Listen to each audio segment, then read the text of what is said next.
just say no. But now this message is changing. My son was passed away on September 16th, 2020 from fentanyl poisoning. He was 40 when he passed away, and he had been dealing with addiction and mental health for a number of years since he was a teenager. Vanina Smith says her son's drug addiction started in middle and high school. He received DARE's police-led drug abuse resistance education, but she feels it needed an upgrade. Outdated. Just say no was not really okay. You just say no. Say no to what? Now the federally funded programs Just Say No to Drugs curriculum has shifted to keeping it real. Teaching them in about the 8th grade, middle school, about addiction cycles and how the brain works and why it can get addicted to certain substances like heroin, fentanyl, all those things, opioids. The CDC reports monthly overdose deaths for people aged 10 to 19 involving fentanyl increased over 180% from 2019 to 2021. Father sounds great, even though exactly the extent of the problem.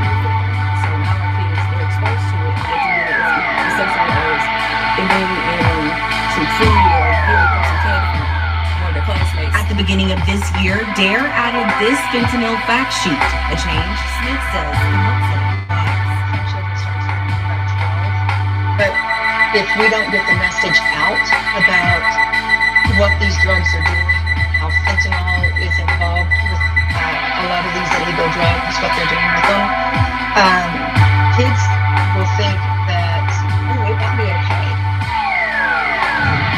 Of the approximate 18,000 law enforcement agencies across the country, DARE says it has officers at about 6,000 schools. Other schools use alternative programs like the All-Star Project or the Child Development Program.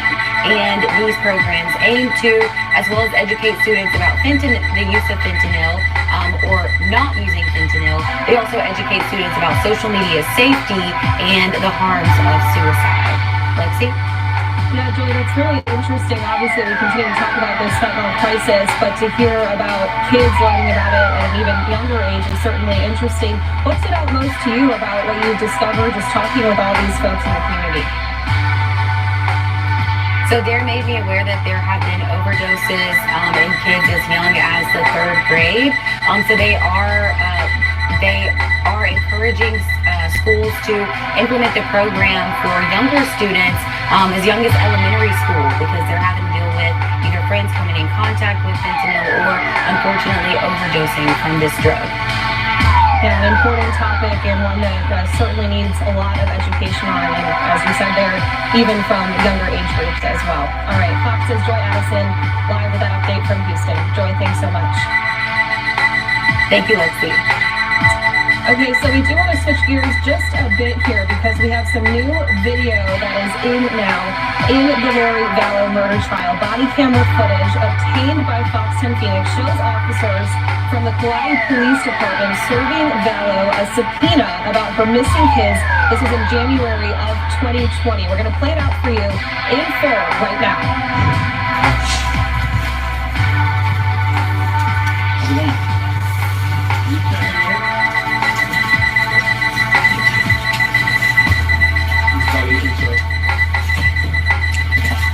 Do you have any questions regarding that?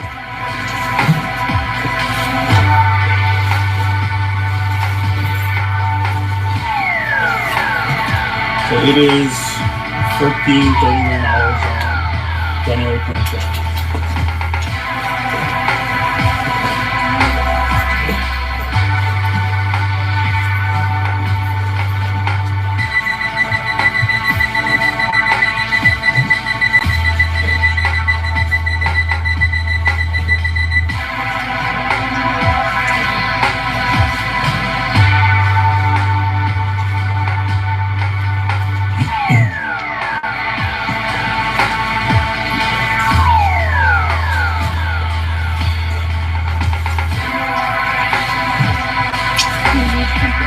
Any questions? Do you have any questions for that? No? Okay. All right, have a nice day. Have a nice day.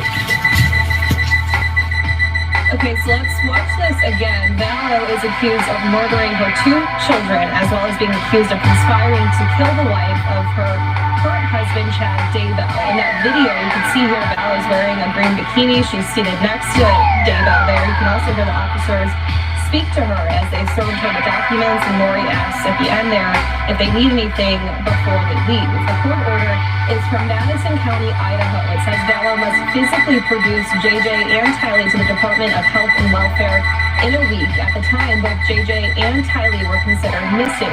We now know, however, that both were dead for 4 months at the time that this video was taken. For context, this is January of 2020.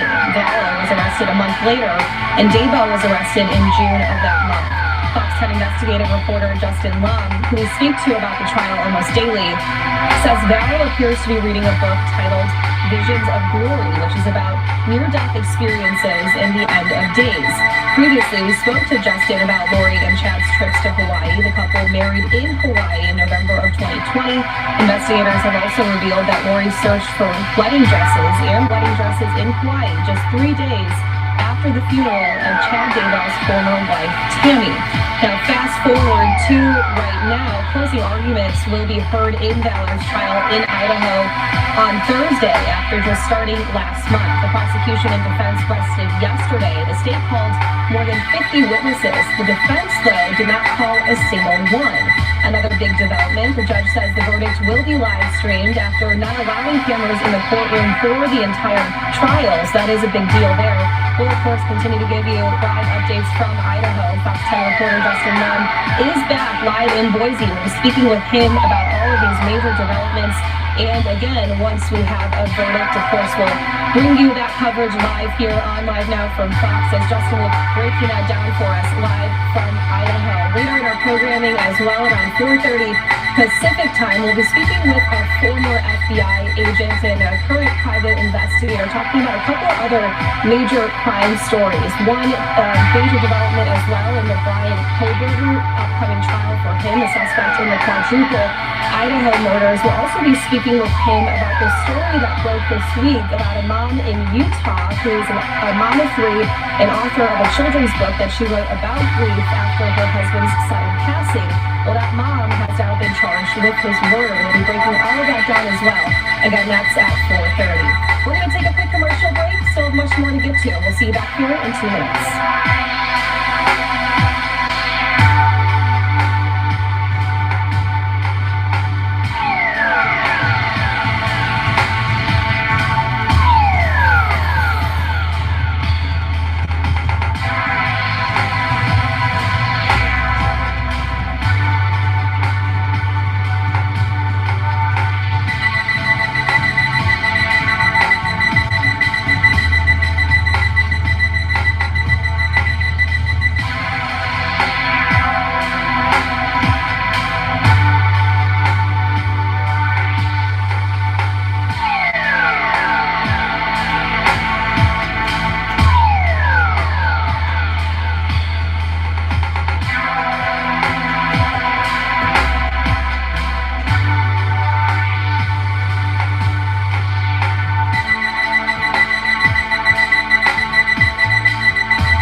Alexei Petrovich, thanks for being with us as we continue to bring you all of these major stories. A live look here from Matamoros, Mexico. Migrants preparing to cross the border there. Of course, Title 42 expires tomorrow, so we're continuing to get these live images of what many officials have been talking about today. We also have this live look here not far from El Paso as well, as we continue to monitor all of these different views here. Now, the Biden administration is warning of stiff penalties for migrants illegally crossing into the U.S. when Title 42 expires tomorrow, although officials expect to see more than 10,000 to come into the country each day. Let's bring you an update here from Fox News correspondent Caroline Shively.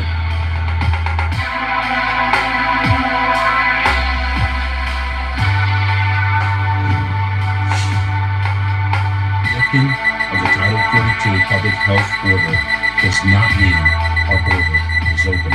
The Biden administration bracing for a surge of migrant crossings when Title 42 expires. On Thursday, officials will begin generally denying asylum to people showing up at the Mexico border without first applying online or seeking protection in the country they pass through. Secretary Alejandro Mayorkas says DHS is also conducting dozens of removal flights per week. Do not listen to the lies of the smugglers. This is what will happen to you. Migrants have already been surging toward the U.S. Customs and Border Patrol sources telling Fox News they apprehended more than 10,000 migrants on Monday and again on Tuesday, a record total. Border Patrol agents are stretched. They've been stretched for 27 months. The situation is impacting places far from the southern border. Nearly 24 asylum seekers arrived in Philadelphia on a bus Wednesday morning. While in New York City, officials are reportedly considering shutting down streets to house migrants. And in Florida, Governor Ron DeSantis is preparing to once again send migrants to Democratic-led cities. These border towns, they get overwhelmed with the number of people, but then when they settle them in the interior of our country, you have all kinds of burdens placed on taxpayers, on medical, on education. Many migrants had set up camp here in El Paso, but sanitation workers removed the makeshift tents Wednesday morning. Still more migrants expected here on Thursday night as Title 42 expires. In El Paso, Texas, Caroline Shively, Fox News. Okay, thanks to Caroline for that update. I want to give you a look here at what we are waiting on. This is a live look from Phoenix, Arizona. We're expecting to hear from officials there as they prepare for the end of Title 42. We'll bring you that live update here as soon as it begins. We're told it's supposed to start around now, the top of the hour here, 4 o'clock West Coast time, 7 o'clock East Coast time. So we'll continue to keep an eye on this once that gets started and bring you out live to it. In the meantime, though, let's take you out to where we heard from the Texas National Guard on their preparations. Oh, and I spoke too soon. It looks like they might be coming out right now. Let's just hold on a minute here and listen in live to see if this is about to get started.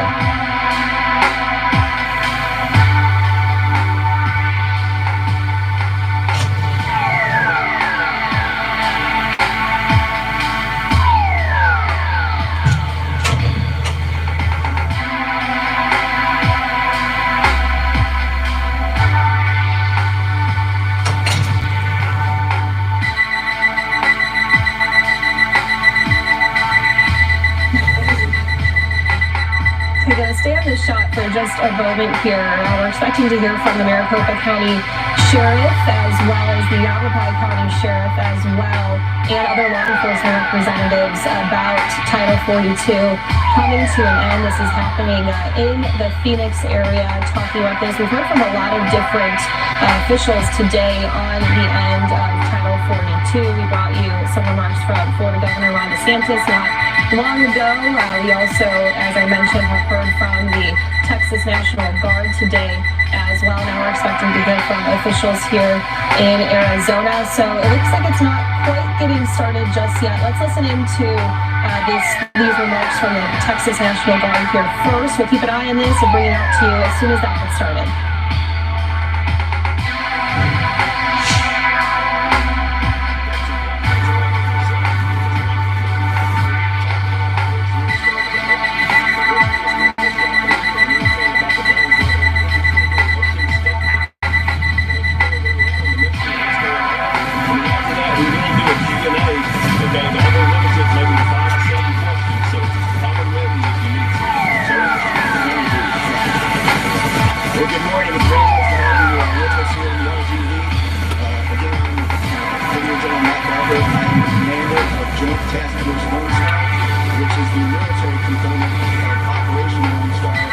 state of Texas border security effort.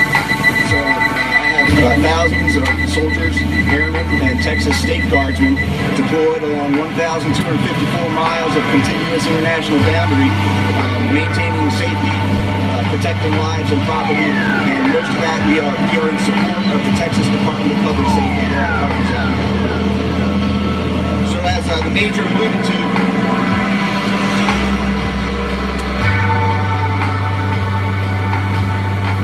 as we look towards the expiration of the Title 42 rules on Thursday, we realigned some of our forces based on the operational environment from El Paso to Eagle Pass down here in Brownsville.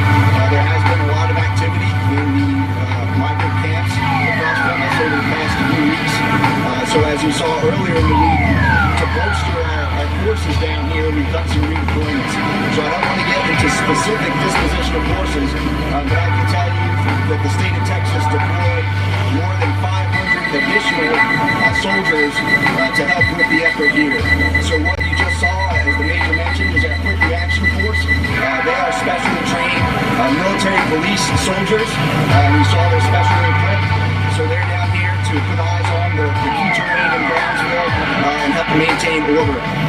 They're well-trained, well-disciplined, well-motivated, just like all my soldiers and airmen are, and they're proud to be here. Again, this is an entirely state effort. This is Texans serving Texas. Again, you've got some soldiers and airmen who are literally serving in their backyard, whether that's El Paso or here in the RGV. So our heart's in this mission, and we're going to do our best for the people of Texas. I'll just say that that's only a fraction of our capability that we just saw. We're doing riverine operations with small watercraft. We have small UASs that are flying, providing that aerial picture and command and control. And then a wealth of medical communications capability. Our engineers who have been placed over 70 miles of concertina wire or sea wire since this operation began, and are making other improvements for the security of the border. And they've been working really hard, especially over the last week, as we look at that Title 42 expire. So with that, I think I'd like to get some questions. I'm so sorry, just to repeat it. Yeah, it's Brigadier General Matt, M-A-T-T, Barker, B-A-R-K-E-R. Brigadier General, with these 500 additional troops that you're talking about here, are those the ones that are going to happen? So 545 that you mentioned earlier this week, are those additional or separate from that group in? That is the same group. They started deploying on Monday morning, and we received our last forces here in McAllen yesterday. And that all the 545 are here? No, they're around the border. Is this the first time, or how many times have you used a quick reaction force out on the U.S. Mexico border in the past? I'll have to check on when we use it on the border, but that force is a standing force that's specially trained for civil disturbance operations. So anytime we look like it might be a civil disturbance, those forces are ready to go. That's a Corps Guard mission, always has been. Is there any concern right now based? Okay, you can see there in the corner, this update from Arizona is about to begin in Maricopa County. It's listening live here on Live Now from Fox. David Rhodes, Pinal County Sheriff Mark Lamb, and Coconino County Chief Deputy Brett Axland. We are here today just to discuss some of our concerns as it relates to the expiration of Title 42 tomorrow, the border in general. And I say this with recognition that you see a small select group of sheriffs here today, and although our voices will be unique, this is a consensus. The sheriffs in Arizona, unlike politicians, stand united when it relates to the rule of law. We are unwavering in our efforts and our commitment to ensure that we are not only providing public safety, but that we hold everyone accountable to the laws. Without that type of a commitment, the laws become meaningless, and therefore our profession does, and we won't tolerate nor stand for that. So I would tell you, the rule of law is not partisan. It has no agenda. It is intended to be inclusive, but it only survives if it's respected. Not just respected by the community that we serve, but respected by the highest ranks in our nation. The very people who write the laws and those who are elected and empowered to be lawmakers. Citizenship is no different. It's the most valuable asset that we have in a free nation. and it has considerable to offer to every individual, whether you were born into it or you wish to earn it. It has no agenda, it's nonpartisan, it's inclusive, and much like the rule of law, it only survives if it's respected. And I am concerned that our government, when I state this, I'm not pointing my finger to an administration or an individual or anyone in particular, but collectively, it is my opinion, our government has failed its people. It has failed its people for decades now because the insecurity of our border is not it's a federal responsibility, but it has become a local problem. The failure to properly address issues of unlawful immigration on our border bleeds into our communities throughout the state and throughout the nation. It adversely affects our ability to provide public safety for our community. And when I say that, I'm not saying that as though everyone who comes across is intended to commit crime. But if your first step across our borders in an unlawful fashion, it makes it difficult to expect that that person will respect the other laws that we ask them or demand that they abide by. There's a saying, you teach people how to treat you. In America, it's our job to ensure that we teach the rest of the world our expectations as it relates to being a law-abiding citizen, a law-abiding guest, a law-abiding person who is pursuing job opportunities. And if you're not law-abiding, then those things don't apply to you. Those opportunities are no longer yours. In his profession, now I've been in it for over 30 years, what started out as enforcing the laws and providing public safety has turned into a lot of other responsibilities. Now we're expected not only to be responsible for violent property crimes, but school safety for our children. Mental illness, drug addiction, homelessness. And now you see that the issue at the border will become the responsibility of every local law enforcement professional in our nation. And what's occurring tomorrow with Title 42 is not the impetus of the problem, it's just another straw on the camel's back. And I guess what needs to be said that hasn't, or at least isn't frequently enough, is it's not okay, it's not acceptable, and it is something that we can correct. Our nation is capable of a lot of things, and the idea that we're not capable of securing our border and improving and addressing the failures in our immigration system is nonsense. They can coexist. We can continue to be a welcoming nation of people of all walks of life who wish to come here in a lawful capacity and potentially pursue citizenship and provide that opportunity if they in fact are being law-abiding. And we can be disciplined and we can be focused on the emphasis of securing our border so that you are obligated to meet our expectations when it relates to how you will enter and how you will spend your time in this nation. So quite frankly, the time for excuses is long overdue. Excuse me. No, that's accurate, actually. The time for excuses is gone on too long. And the time for solutions is overdue. I am not, I'm an elected official, but I'm not a politician. And there are a lot of elected officials that have had many opportunities through the years to work together to resolve both the challenges, border security, immigration reform. And it is selfishness or arrogance or partisanship, but it sure is not selflessness and leadership that you can't come together and find a way to improve our nation. Because we will not survive what we're trying to overcome. You cannot expect that we have homelessness at the tune of, I think, about 25,000 people in Arizona, and we can't even resolve that problem right now with resources, and we will bring additional populations in with the same challenges and be incapable of meeting that demand.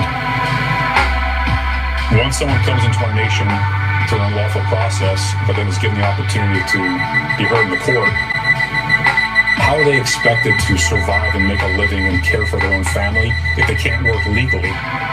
And if you can't work legally to make a living and put food on the table and pay for housing, then what are your options? These are all things that need to be discussed, and must be resolved. So I would just tell you before I turn it over to Sheriff David Rhodes, we must first and foremost make an unwavering commitment to address the issue at the border in partnership with our federal partners, border sheriffs, municipal law enforcement, to ensure that it's stable and safe for national security. We must restore legislation that relates to the seizure of ill-gotten goods, assets that should be forfeited for profits for those organized groups, cartels and others who are making money off of human trafficking and sex trafficking and drug trafficking because of issues at our border. We have to properly fund and reimburse local law enforcement and county agencies for the resources that are spent addressing this issue that is a federal responsibility. We have to reform our immigration system so that people who wish to come here and make a life for themselves choose and commit to doing it lawfully. So I'll just close by saying citizenship, although some of us are born into it, others have earned it through a different path, is what is most defining and should be most celebrated in our nation. But you tarnish it when you disrespect the laws and the processes that are in place to protect it. And that's where we exist now. Who do we choose to be going forward? People that celebrate citizenship and reward those who earn it? We're tarnishing the very thing that defines our nation and separates us from other places where maybe they don't have the same commitment to value and appreciation for what it stands for. It's not a four-letter word. It's something that defines greatness because of the opportunities in this nation. So it's time we started protecting that. With that, I'll turn it over to Sheriff David Rhodes.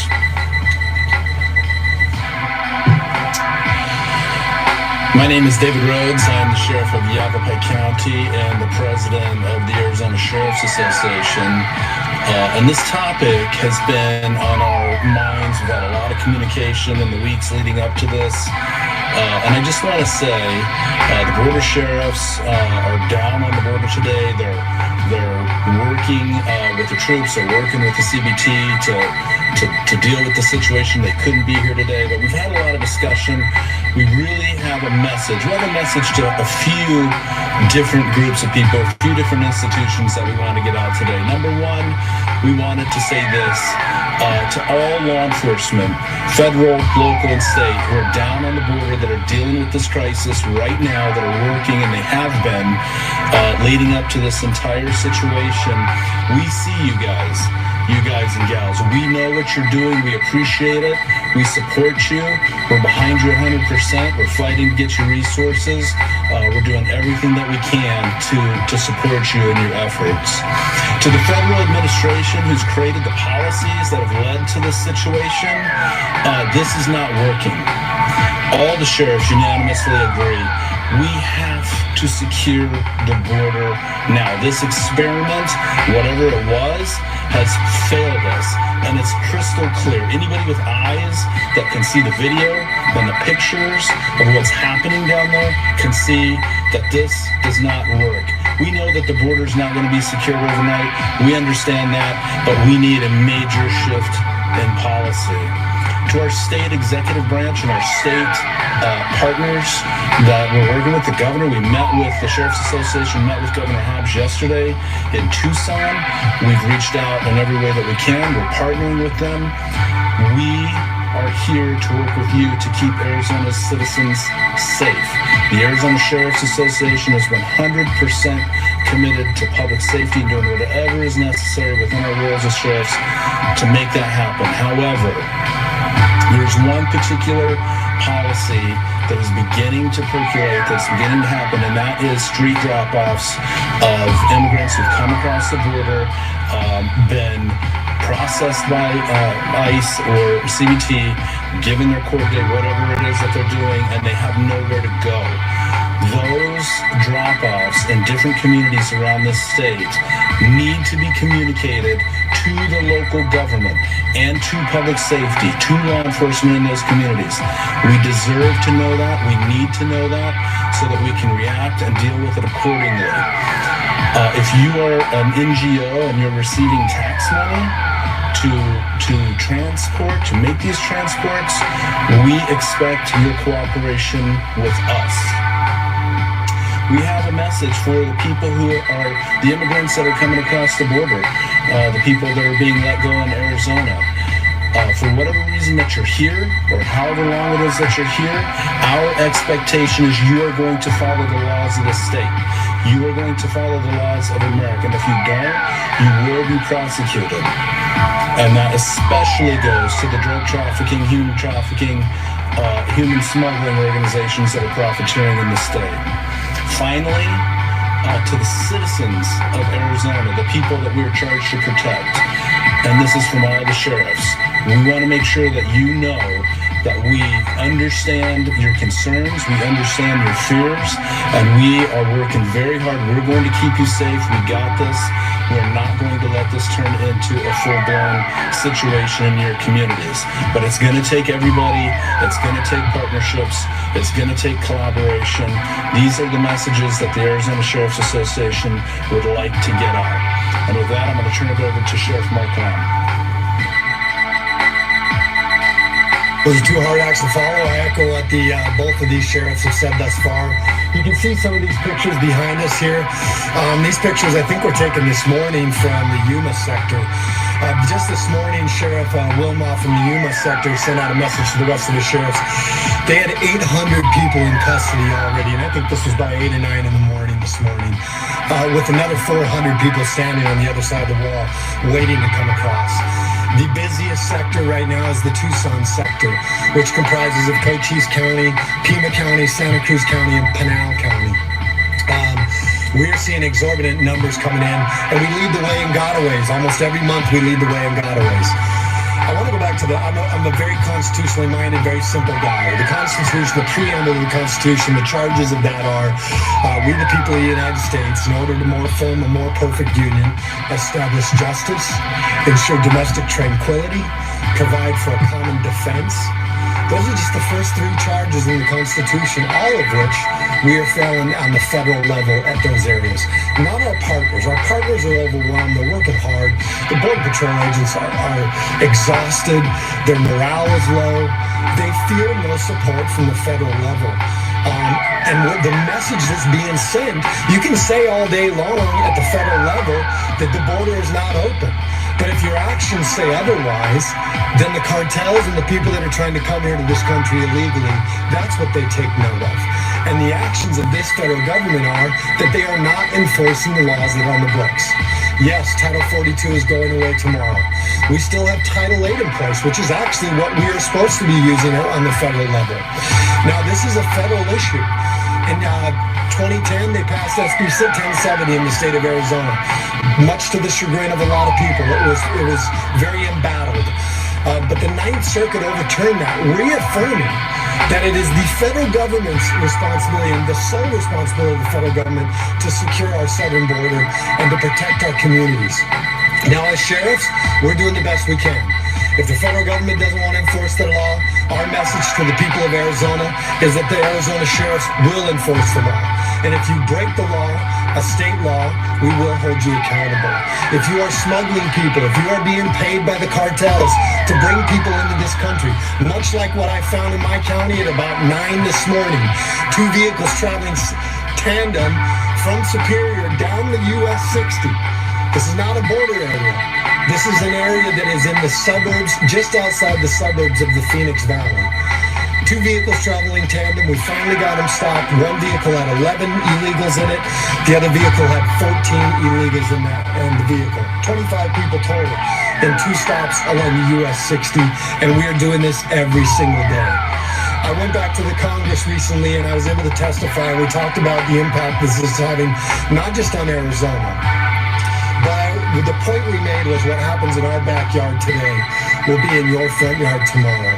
The majority of these folks will not stay in Arizona, nor will the drugs that are being trafficked in here, which, by the way, 50% of all illegal drugs coming into America are coming through the borders of Arizona right now. People in this country are relying on local law enforcement in this country and on the Border Patrol to stop the human trafficking, to stop the drug trafficking from coming into not just our communities, but communities across this country. I was recently in Wisconsin with the sheriffs. They were talking about the same exact things that we're talking about now. So you can say that this is a border community issue. It's not. It's not just a border state issue. This is becoming an American issue. And it shouldn't matter what party you are. We should all want to defend borders. We should all want to protect life, liberty, not just ours, of American folks and from people from Arizona, but also for those who are being abused and taken advantage of by the cartels every single day, to the tunes of thousands of people. Just a couple more statistics before I go. The number now, they expect to exceed 10,000 for today across all the borders. That's up from typically about 6,000, 7,000, what we've been experiencing. Those numbers are probably going to go up even more just based on the intel we have with all the groups that are on the other side of the border. But I think the message here today, I thought that Sheriff Pinzone nailed it. This is not about politics. This is about putting people first, not just Arizonans, like I said, putting the people that are being abused, that are being trafficked, putting those who are losing loved ones every day to the leading cause of death in America, which is fentanyl. These are the things that we care about. We want to protect our communities. We want to enforce our laws. We want to enforce the justice which this country is built on. We want to ensure the domestic tranquility of our citizens, and we want to help our federal government provide for common defense and protect our communities from what we're seeing every day. So with that, I just appreciate you being out here. I have said before, you play such a key role in the press in delivering this very important message, not just to the people of Arizona, but all across this country as to what's going on. Like Sheriff Rhodes said, our eyes don't deceive us. What you see is a real pictures of what is happening every day. And we want to do what we can to help our federal partners stop that, help them curtail this issue. If we can help provide some input as to common sense immigration reform, we can help to do that. But ultimately, we want the people of Arizona to hear us today, and is that we are dedicated as sheriffs to protecting our communities.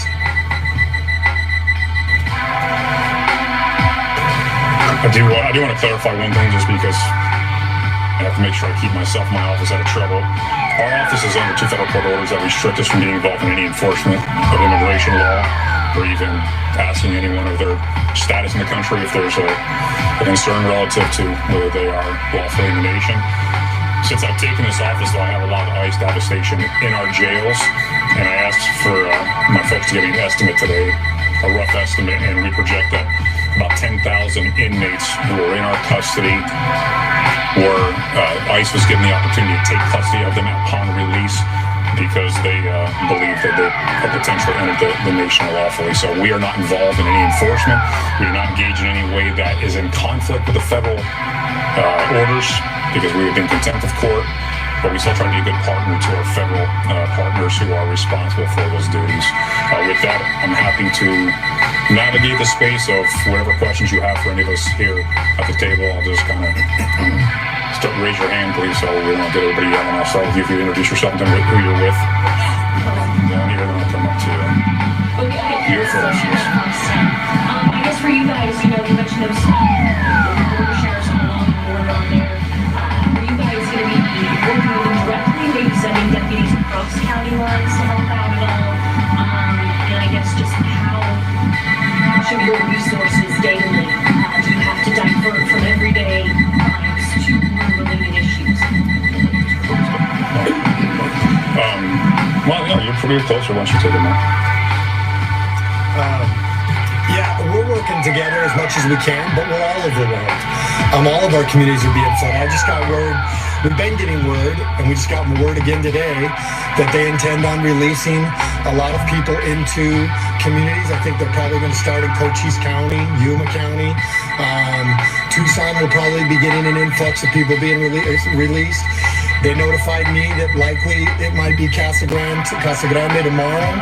So we expect to see a lot of these groups being released, which is going to tax our resources. As it is already, I have an anti-smuggling unit that is completely dedicated to trying to stop drug flow and human.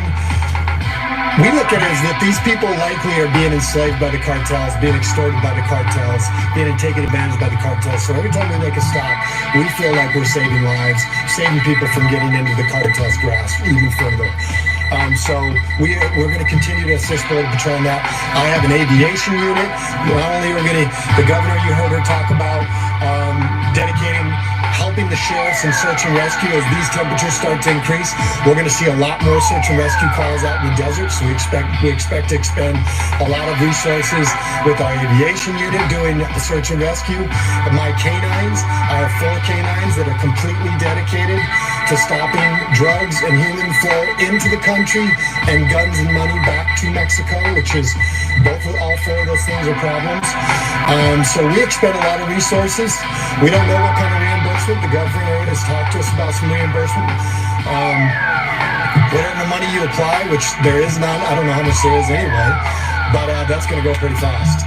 And so, yeah, we're all expending resources, especially along the border. If you talk to Sheriff Daniels, I think he has spent $1 million or something already on border-related crimes.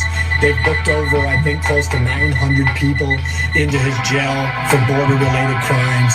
So yeah, this is having a tremendous impact on us, on our budgets, on our resources, on our manpower. But you know what? It's what we signed up for. It's the job we agreed to do, and we're willing to help our federal partners do what we can to achieve that and ultimately protect our communities. So we don't complain about the money we have to spend. We just find a way to do it, and we do it effectively.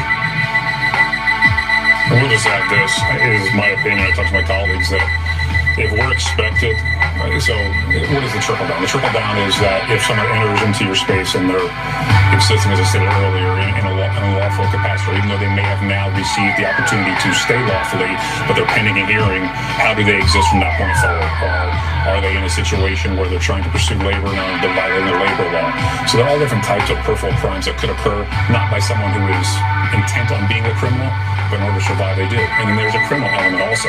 So as you heard a couple times, it depletes our resources, but I'm of the belief that if that force multiplier that puts more burden on law enforcement occurs because our government has failed us at the border, then they should be paying the tab. They should be reimbursing us for the costs incurred because of these additional responsibilities and resources that are depleted. So I don't know how that works. I plan on talking to the Attorney General and see if there's a way we can either send a bill or send a lawsuit, because we are a border state. We are most impacted.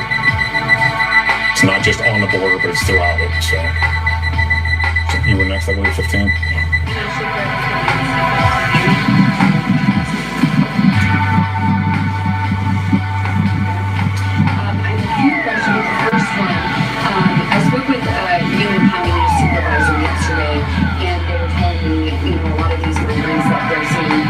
Crossing already, that about 97% of them can pay their way, for a flight being purchased to travel somewhere, that many of them don't need necessarily a sponsor, even though they have to put one down. Is there, right now when you're looking at things, do you see that possibly the cartels working to help these people, giving them money, like, hey, we'll help you get across, but you're going to have to do something for us later? It is absolutely a for-profit industry that involves violence and abuse. They see everyone who's trying to cross the desert as property. They will force you into debt. They will hold you accountable, and if you fail to repay your debt and then some, they have the grip on what are likely family members that are behind in Mexico. So it is, and that's where, if you look at the United States, if we want to be thoughtful, we want to address this issue, it is not cold-hearted to secure our borders and define and improve our immigration system, because if we do so, what we're doing is we're eliminating this criminal institution that is profiting by the opportunity we're creating in the lawful process. So it goes hand in hand. If you truly care about the humanitarian effort, then do more at ports of entry to give people the opportunity to come to the nation and pursue immigration.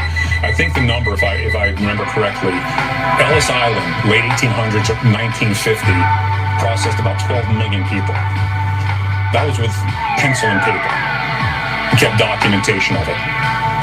You're telling me in this sophisticated world that we live in now that we can't do more to improve our immigration system so that the cartels aren't the ones profiting at the blood, sweat, tears, and lives of those who wish to come to the United States and have a better opportunity for themselves and their families?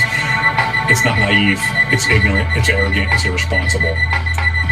Okay, you were hearing there as officials in Arizona speaking live ahead of Title 42 expiring tomorrow. You just heard from Maricopa County Sheriff Paul Penzone.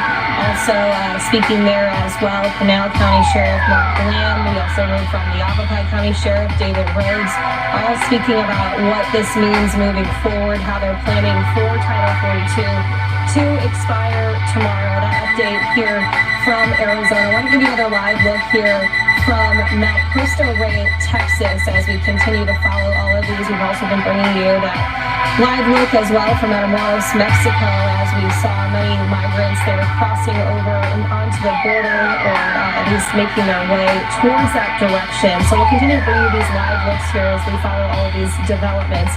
In the meantime, though, we're going to take a quick commercial break. I'm Lexi Petrovich here for Live Now from Fox. We still have much more to get to. When we come back, we'll be bringing you the latest after a Utah mom and children's book author has now been charged with her husband's murder. It's a story that so many people are talking about. We're going to break it all down for you here right after this break.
Being with us here on Live Now from Fox. I'm Lexi Petrovich. Thanks for joining us. Well, it's a story that so many people are talking about. A Utah mom and an author. Her name is Corey Richens.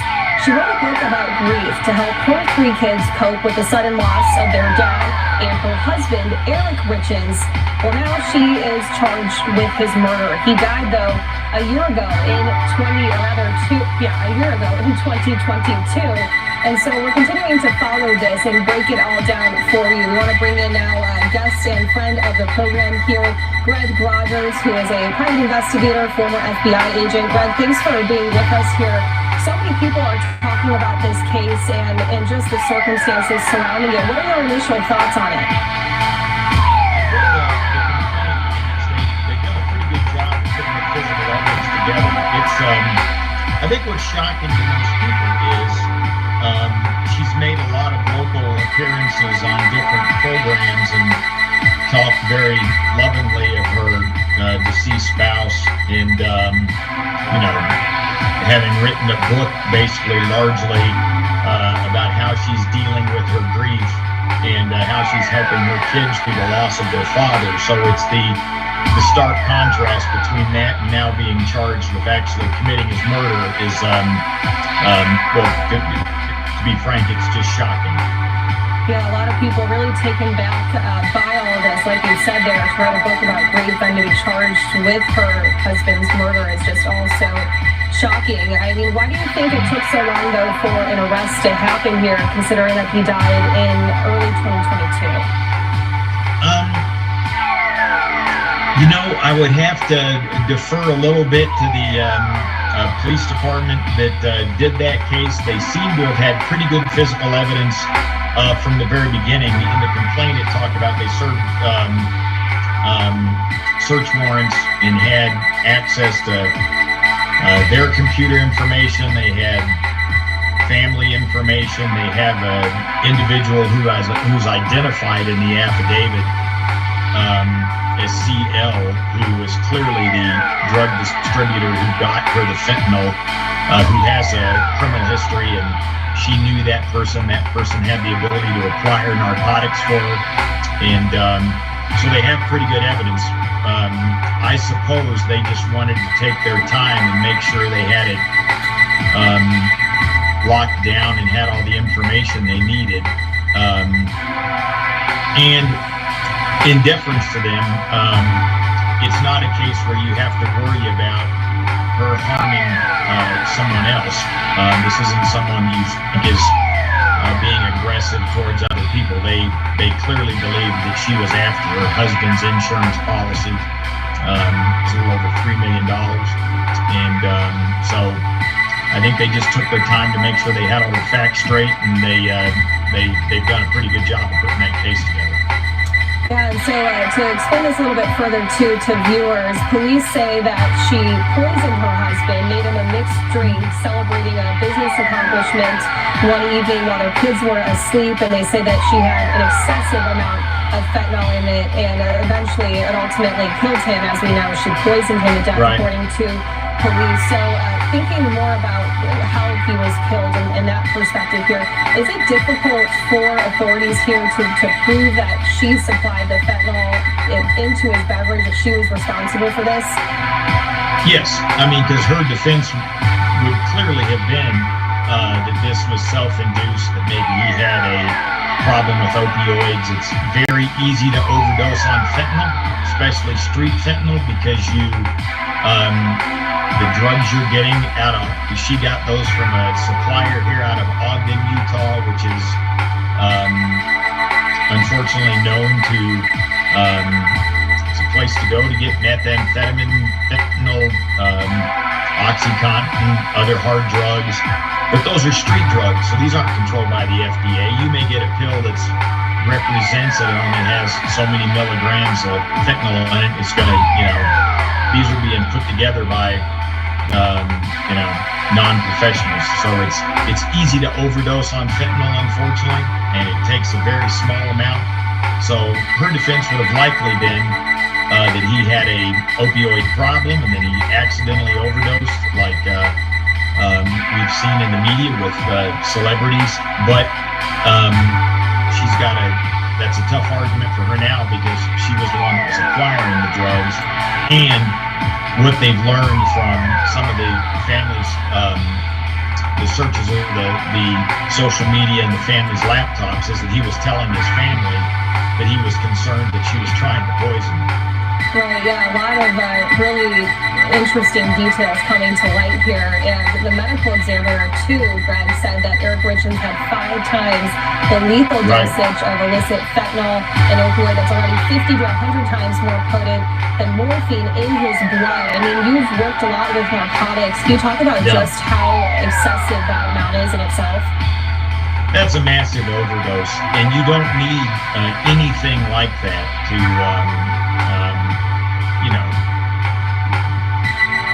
1.5 times would have done the job. And so it's very unlikely that even in a pill that's made on the street, that you're going to have 5 times the amount of fentanyl in it, because that's just bad business. So that again sort of damages her argument that this was accidental. It's that's a massive overdose, and unfortunately, with fentanyl, it's a very small amount. I mean, 5 times the lethal amount of fentanyl is imperceptible. It was the drink she made was a Moscow Mule, which is a spicy drink anyway. You'd have never noticed it. That's not like a teaspoon of fentanyl. That's millimeters. So it's more than 5 times the amount to be effective. Right, and she had said that she was going to check on the kids who were sleeping when she came back. She found them cold to the touch. So all of this information coming to light through court documents and hearing from police on this. How likely is it, though, do you think that police may have had their suspicions about Corey early on, way before this arrest ever happened? I think they had their suspicions from the initial interview. When you read the affidavit, they talked about some of the statements she made, and yeah, I wouldn't be the least bit surprised if they suspected from the very beginning. They would have been interviewing family members in the days surrounding that, and I'm sure family members were telling them about his concerns, because he had told different family members that he was afraid that she was trying to poison him. So I think they suspected this from the very beginning, and they began building their case, and they just wanted to make sure they covered all the bases before they brought these charges. Okay, so Greg, let's switch gears just a bit here and talk about the Idaho murders, because Brian Kohberger has now acquired a new attorney. We're learning this today, that Kohberger, the former Washington PhD student who's accused of murdering those 4 students close to the University of Idaho, has that new addition to his defense team. Her name is, hopefully I'm saying it correctly, Eliza Masseth, who is a very big, well-known criminal defense attorney. Do you know of her, Greg, by chance? Yes, she has a very strong reputation in Idaho, very professional, very competent, and is a hard worker, and she prepares a good case. So why now do you think he's adding a new addition to his team here? I think that he's been provided, his defense team has been provided all the discovery, and again, the Idaho task force that put this case together did a fabulous job with forensic evidence, and they now realize that this isn't a case that's going to be won by some small some problem with the evidence. The evidence against him is overwhelming. They've got phenomenal evidence of him being at that residence. I can't remember the exact number, but I think it was like 17 or 18 times based on his cell phone data. They've got one of them where he was probably looking in a window because his cell phone was actually pinging off that Wi-Fi in the house, which was a weak Wi-Fi signal, so we had to be very, very close. They have familial DNA in the house. I mean, this is a very, very strong case. So my guess is he's bringing Ms. Masseth in because she's experienced with death penalty cases, which this certainly is, and they have a very, very strong case. So he's just bringing in the best that he can, because this is going to be a heck of a fight. Yeah, and speaking of that, the bit that I've read about this attorney in particular is that she has been really successful in death penalty cases, removing the death penalty off the table altogether. Do you think that that's the main reason then why Kohberger would have wanted to hire her, because he knows his chances of receiving that if he is convicted would be far lesser if you have someone like her on his team? Yeah, the chances of getting the death penalty just removed in this case are very slim. What may happen, and this is a pure guess on my part, but I was involved in a case involving a serial killer who killed a family in Coeur d'Alene, kidnapped the children, and subsequently was charged with a death penalty case.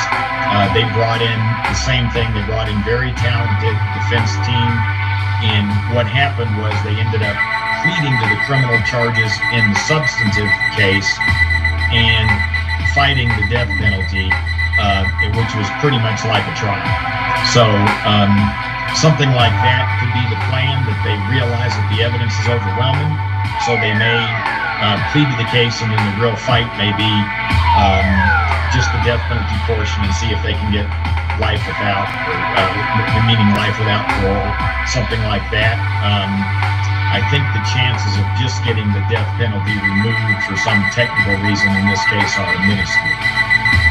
How common is it for someone to bring on another addition to their team, maybe this late into it? Obviously, we've been focused, we talked about his defense team that he had prior to adding her on for quite some time now. So to add someone, not necessarily this late in the game, but, you know, as we near the upcoming trial, is that a common thing that you've seen previously? It's relatively uncommon, and you're usually doing it for a very specific reason, and that's why I think there may be some movement where they may be, the entire argument of this case may just be trying to save him from the death penalty. Again, with the overwhelming evidence for the substantive case, they didn't bring her in to fight that. They've already got a really competent defense team. So she was brought in for the specific purpose of fighting the death penalty. Yeah, that's really interesting, Greg, explaining all of that to us, because I read that today and was certainly looking for some more insight there as to why they brought this particular woman onto the team. Is there anything else that we may have missed that you'd like to address, whether involving Corey Richens or Brian Koberger here? We could talk all day about both. They're both fascinating cases, but the really interesting thing about the Miss Richens case is everybody seems really taken aback here in the way people have responded, you know, on social media and everything, and it's they can't seem to understand how a case like this happens. But unfortunately, there are people who are perfectly capable of killing a spouse to collect a large amount of money. In her case, it seems she may have even done it to promote a book. There are unfortunately people that lack the conscience that would bother them, and you make those sorts of determinations, and it's tragic. But I've been a little surprised how absolutely shocked everybody is, because it's like, and I guess that's because I've worked a lot of serial killer cases, and I've been involved with cases where people who are just devoid of a conscience, so doing things like that doesn't bother them. They do them for specific reasons that benefit them, and I think that's what she did. Sure, and I guess one last question I have for you, going off of that, Greg, do you think that by her writing this book, she thought that would make her, assuming, you know, if she's obviously proven until she goes to court, or proven innocent until she goes to court, but do you think that her writing that book, she thought might help her case a bit here, that she's a grieving mom, she's a grieving wife? Do you think that she really thought that by writing the book, she was not drawing attention to herself? Yeah, no question. It's a very manipulative personality, it appears, and that's just another way to attempt to convince people that she really was grieving and she missed him, and of course she had nothing to do with his death. It's not going to help her, I don't believe, with the physical evidence right now. Yeah, a lot of major developments happening here. Greg, we really appreciate you being with us to break it all down between Corey Richens, which I'm sure we'll be talking much more about in the future, and then of course Brian Koberger as he nears his upcoming court date. We'll be talking with you more then as well, so we really appreciate all your insight. No, my pleasure. Good talking to you. All right, Greg, thanks so much. Okay, we are going to take a quick commercial break here. Always great to talk with Greg Rogers. He's very knowledgeable, can always provide a lot of great insight here for us during our programming, so we really appreciate that. We're going to take a quick commercial break, bring you up some more top headlines right after this.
look here near El Paso, Texas, ahead of Title 42 expiring tomorrow. So a lot of coverage, a lot of different live looks we've been bringing you here as we've heard from so many different officials and law enforcement members as well as political leaders on this issue. We also have a live look here as well from the House floor as they debate the border bill with Title 42 set to expire tomorrow. Let's just listen in briefly here for just a moment. 24, I entered this country alone, with no friends, no family, but I had my American dream. At times, I slept in a car or at a homeless shelter that was funded by a faith-based nonprofit. At times, I got sick and needed to go to the hospital. HR 2 would cut funding for these nonprofit organizations and remove reimbursement system for immigrants to get health care. So when my colleagues on the other side of the aisle ask me why I don't support this bill, my answer is simple. I don't support cutting programs that help me and help immigrants like me in times of their need and their hardship. I stand with countless immigrants who have contributed greatly to our country and urge opposition to HR 2. When my colleagues and I went down to the southern border, we met with many nonprofit organizations and saw the important and necessary work that they do. We met with the border agents and learned that they are working with a broken immigration system. Reforming this system is going to be complex, but the Republicans are proposing an enforcement-only strategy. This is not going to work. I propose that we expand legal pathways, restore asylum systems, work with nonprofit organizations like the ones that housed me and cared for me when I was just arriving to this country. Mr. Speaker, I yield back my time. Gentleman yields back. Gentleman from Mississippi reserves. Gentleman reserved. Gentleman from Tennessee is recognized.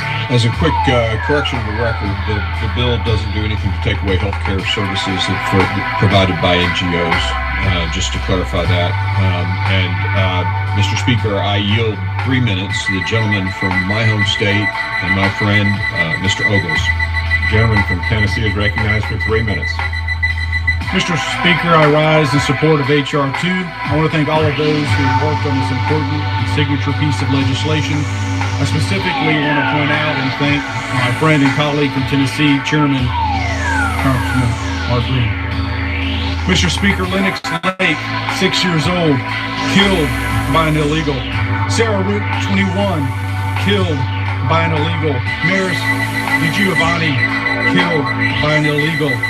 Jacqueline Vigil, 55, murdered by a man who'd been deported on multiple occasions. Retired U.S. Army Lieutenant Colonel Jerry Wayne Harbor, 75, killed by an illegal. Joseph G.T. Paglia, retired police officer, 48, killed by an illegal.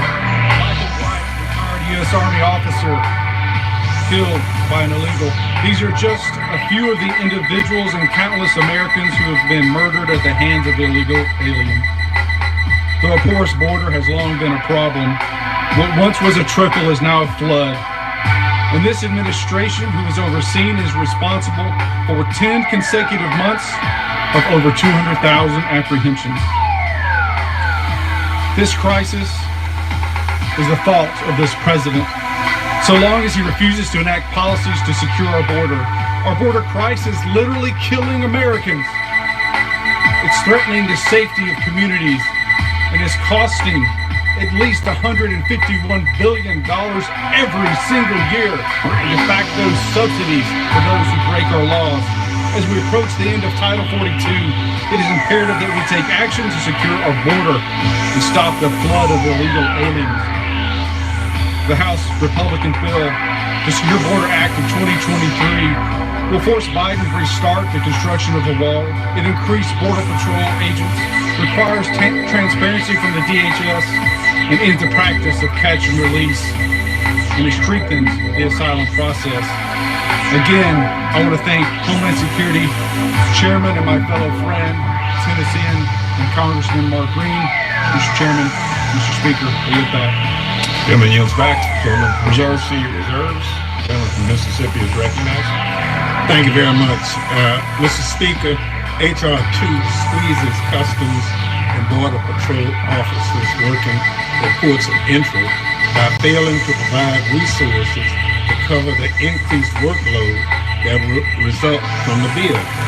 If Republicans were serious about border security, they would have joined Democrats in passing last year's government funding bill, which appropriated $60 million to hire an additional 125 CBP officers. Mr. Speaker, I now yield 3 minutes to the gentlewoman from New York, Ms. Clark. Gentlelady is recognized. I thank you, Ranking Member Thompson. Mr. Speaker, I rise in opposition to the GOP's extreme and punitive immigration legislation, H.R. 2, also known as the Child Deportation Act. This cruel legislation would force draconian restrictions and punishments on migrants and asylum seekers and set America's immigration priorities back 4 years. At the cost of $6.1 billion, this bill would eliminate the right to asylum in America, a process millions upon millions have enjoyed over the generations.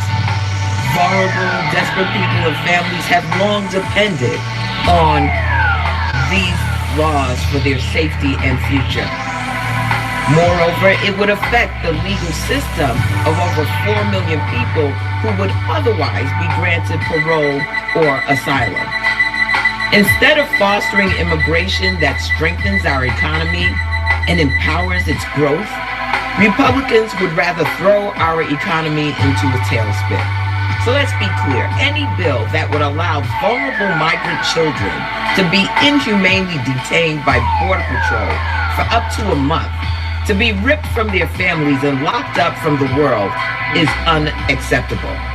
And it is fundamentally... Okay, you were just listening in there. The House debating a border bill with Title 42 set to expire. We'll continue to bring you all these live looks here as we always do on Live Now from Fox. Everything always live, raw, and unfiltered. I'm Lexi Petrovich. We just passed 5 o'clock here on the West Coast and 8 p.m. on the East Coast. We always appreciate your company. We're going to get into some other top headlines as well. One of those is the story we've been bringing you from the very beginning. Well, it's now the eve of closing arguments in the Lori Vallow trial. This has been weeks on weeks now, and every day almost we've been checking in with Fox 10 reporter Justin Love, who's joining us live again from Boise, Idaho. He had been back in Arizona for a little bit. Now he's back in Idaho. Justin, thanks for being with us here. Tell us a little bit about what happened today. Hey Lexi, thanks for having me. Well, today the court went over jury instructions with the prosecution and the defense, simply going over some specific language and wording in the roadmap for jury deliberations when that time comes. But for now, all we are waiting on is closing arguments tomorrow and ultimately the verdict in this trial. Will the jury find Lori Vallow guilty on several charges against her, including 2 counts of first-degree murder, 3 counts of murder conspiracy, along with grand theft? Remember, the state rested its case just yesterday after calling on 60 different witnesses through nearly 5 weeks of testimony. Law enforcement from the FBI, Hawaii, Idaho, and of course Arizona testified. We heard from Vallow's oldest son, her sister, her former sister-in-laws, and her former close friends, all taking a stand. We saw cell phone evidence, DNA evidence, some very graphic evidence, and emotional bombshell recordings were heard. Vallow is accused of using her religious beliefs to justify the murder of her 2 kids, JJ Vallow and Tylee Ryan, and accused of conspiring in the death of Tammy Daybell, the wife of nearly 30 years to Chad Daybell, the man Vallow was having an affair with in 2019, and then married weeks after Tammy's death, and her alleged co-conspirator as well. The surprise yesterday was not that Vallow chose not to testify, but that the defense did not have one witness to call on, and they did not cross-examine anyone else. Vallow's defense said it believes the state did not prove its case, and so they rested. And in opening statements, remember, prosecutor said this case is all about money, power, and sex. We will see if the jury believes those motives for Vallow have been proven. Now, earlier today, Tammy Daybell's aunt and cousin sat down with me, interviewing for the first time as they pray for Vallow to be convicted on all counts. It will give us some relief, some, like I said, I don't think it's justice, because how do you pour out justice? I think we'll be able to talk about her and start talking about a little more about how she lived and less about how she died. I feel a mix of emotions that were even there because of what's happened, but just praying honestly that it ends up that the jury can see through everything. And important to note, both of these relatives actually live in Arizona, traveling up to Idaho for the remainder of this trial. Tammy's cousin says she actually knew Lori Vallow, met her in Arizona while they were both attending the Church of Jesus Christ of Latter-day Saints. So this cousin got to know Lori Vallow's immediate family. Her daughter actually got a little bit close to Tylee Ryan, both of them teens at the time. So multiple layers of an emotional impact for her. Lexi? Yeah, Justin, so many people just waiting patiently for the outcome of this case, and you have been covering this from the very beginning. You've talked with so many people who are connected to this story in some way or another. What has stood out to you the most in the moments, the years, honestly, leading up to now closing arguments beginning tomorrow? That's a good question, Lexi. I think just the massive amount of evidence from so many law enforcement agencies. I mean, really, a trail of evidence against Lori Vallow, much of it circumstantial. We will see, though, how the jury has absorbed all of this in about 5 weeks. I mean, they had no idea they were walking into this case, this story, and now they will be deliberating very soon after closing arguments end at some point tomorrow, and then ultimately we will hear about the verdict. So it'd be interesting to see what comes out of this and what this jury finds. Yeah, and Justin, hearing from over 50 witnesses who testified, can you say who may have testified that struck you the most and what they had to say on the stand?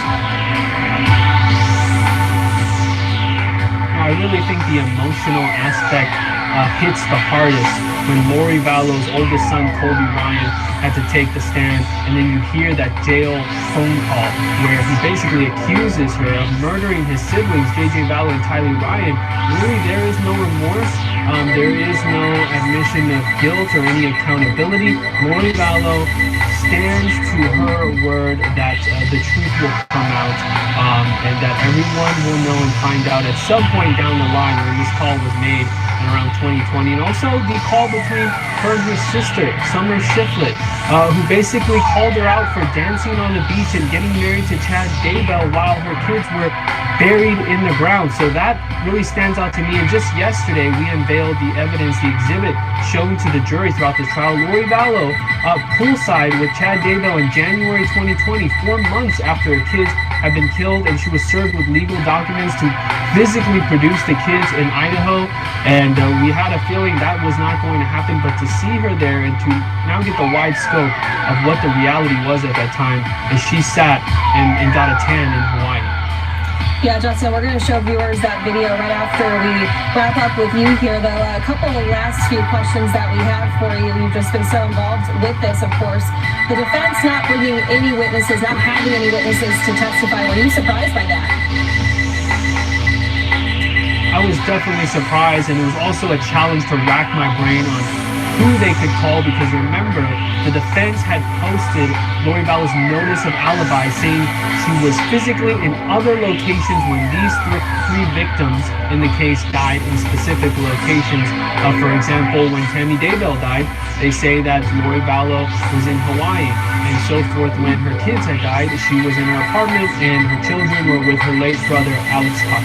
So alibis. But, to prove a conspiracy, that may not be enough for a physical type of alibi, but not one witness called. That was really shocking. I think if she did testify, we could expect to hear from expert witnesses. But in this case, closing arguments, that is going to be crucial. What are we going to hear from her defense attorney, Jim Archibald?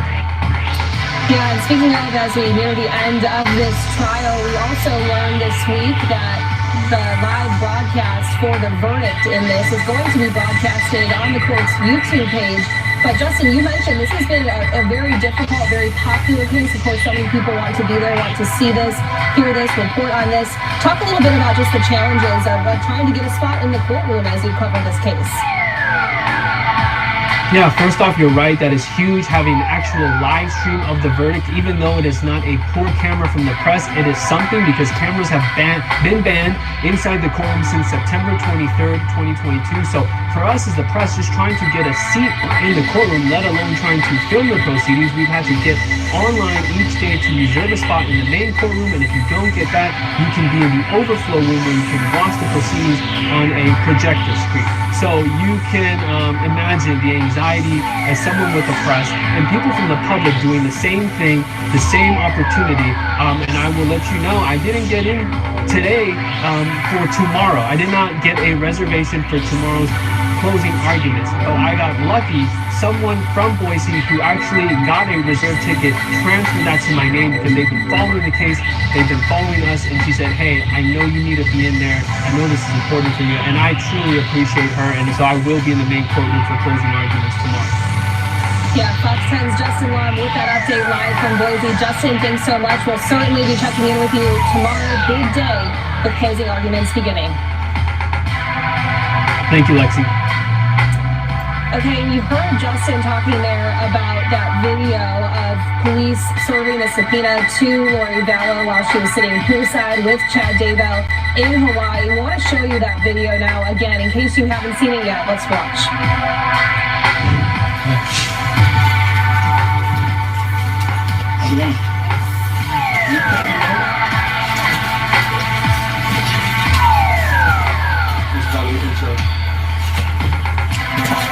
Do you have any questions regarding that?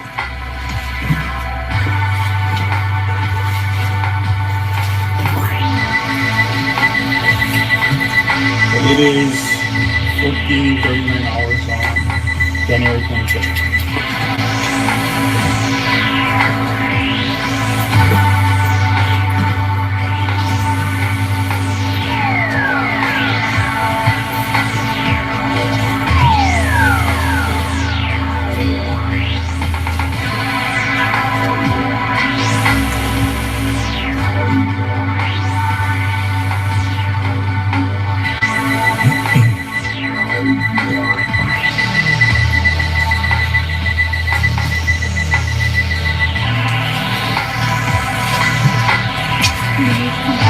Any questions? Do you have any questions for that?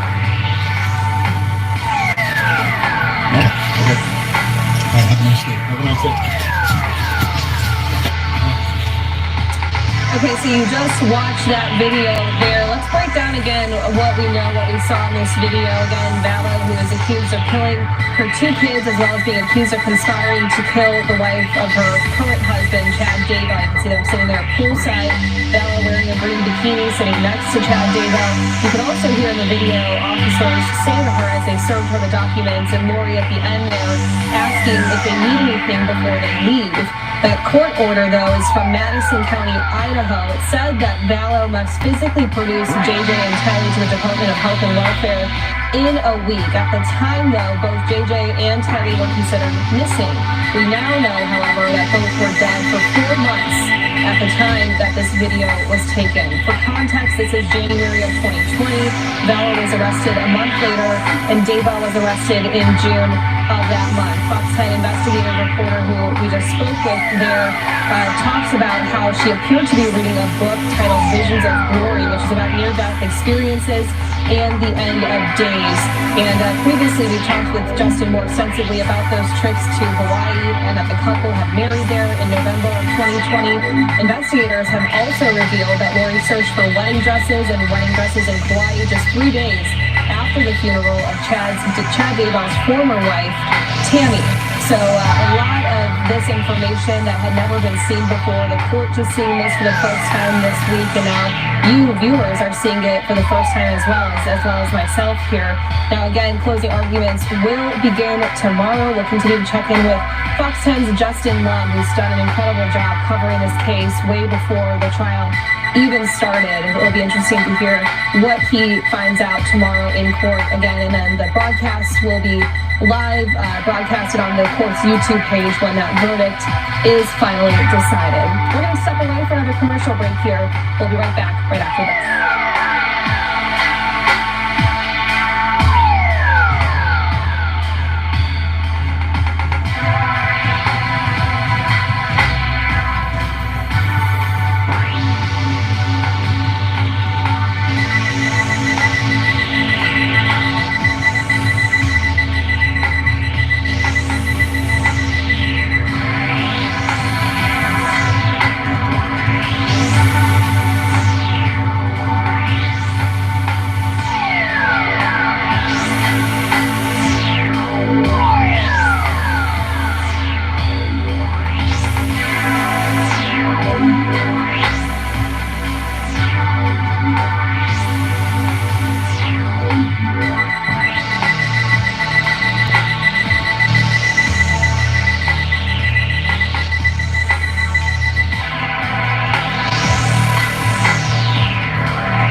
Welcome back to Live Now from Fox. I'm Lexi Petrovich. Thanks for being with us. We're going to take you out live now to Allen, Texas, where a vigil is happening right now, the community gathering to pay their respects to the 8 people killed at an outlet mall in a shooting on Saturday. Let's listen live here.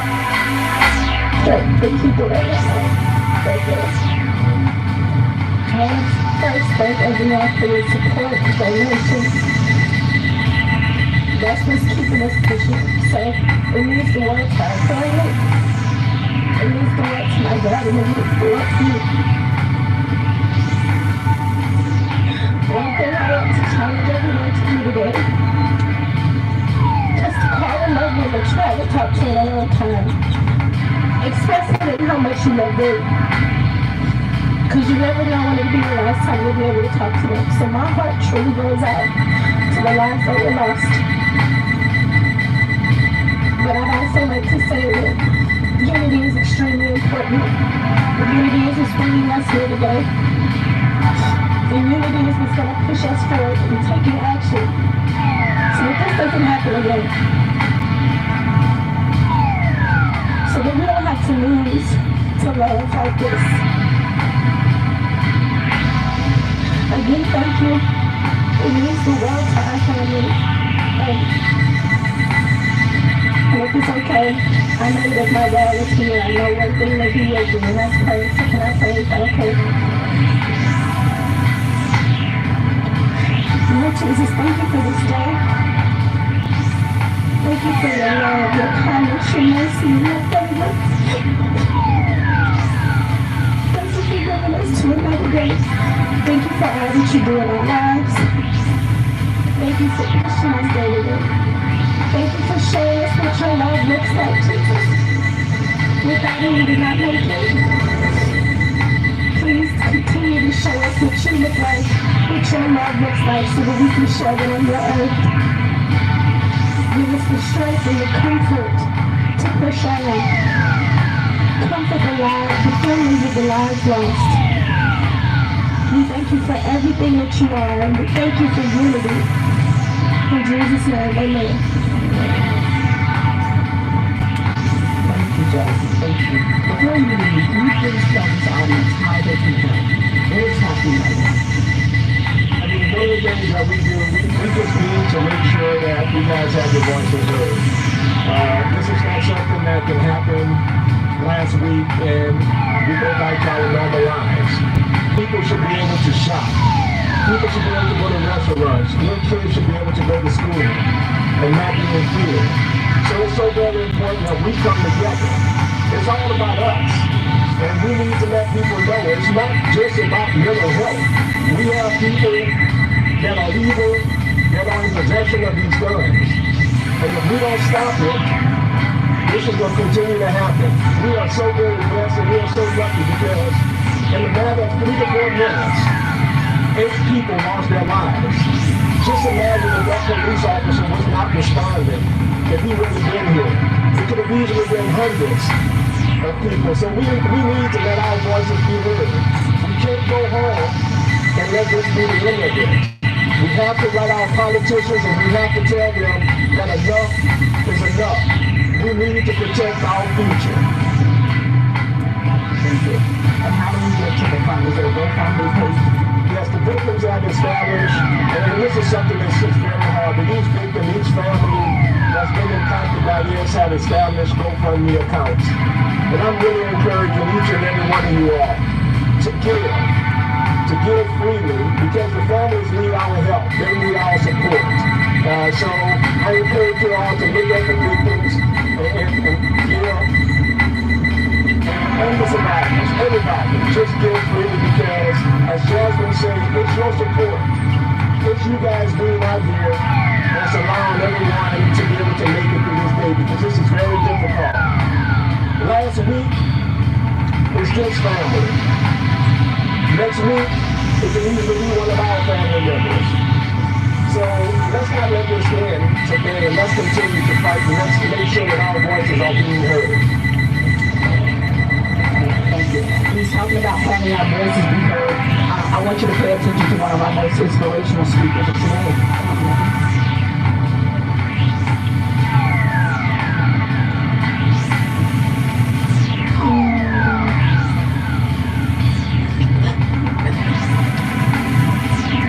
I'm so grateful today.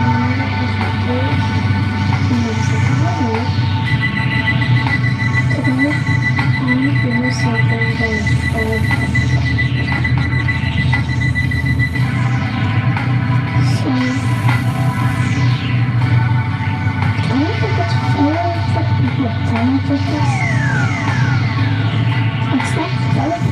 should have done. I just should have focused on it. And they should be able to go to school. They should be able to play. They should have to work. They should be just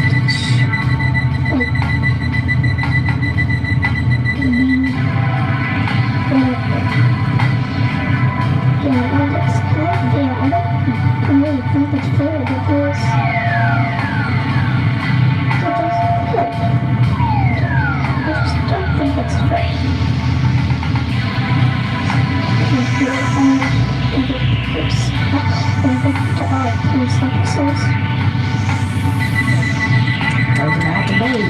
Thank you.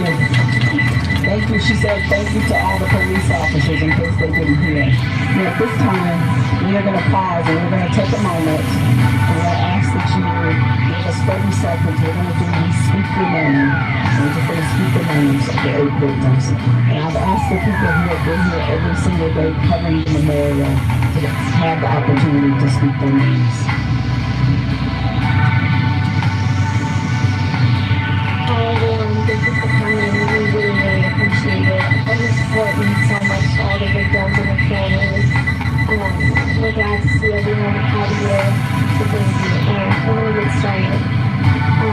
Took 30 seconds to miss Cindy Choi, who is a mother. She's 35 years old. Instead of 30 seconds.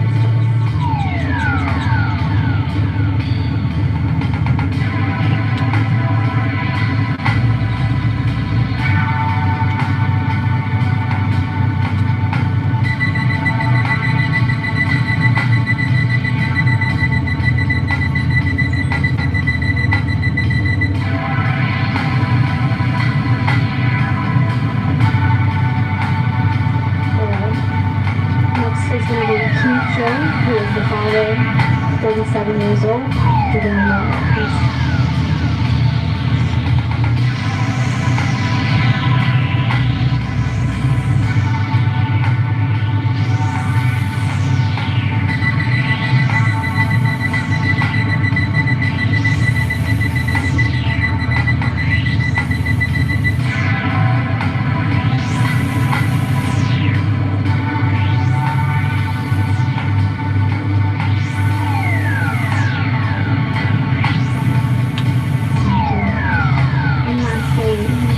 James Cho, who is 93 years old.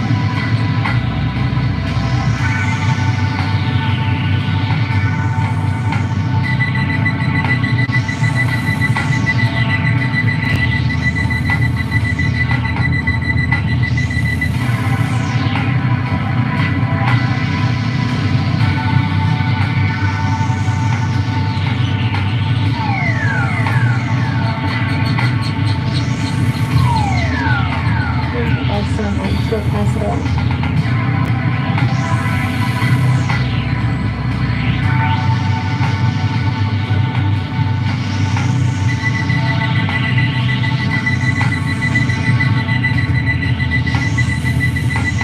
With your permission, we could get in with me up to SRE. Emilio, Hermano, Rivas, 82 years old.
that you're right, the Border Patrol detention facilities are really, really overcrowded, perhaps dangerously so. And one of the easiest ways to relieve that pressure is to release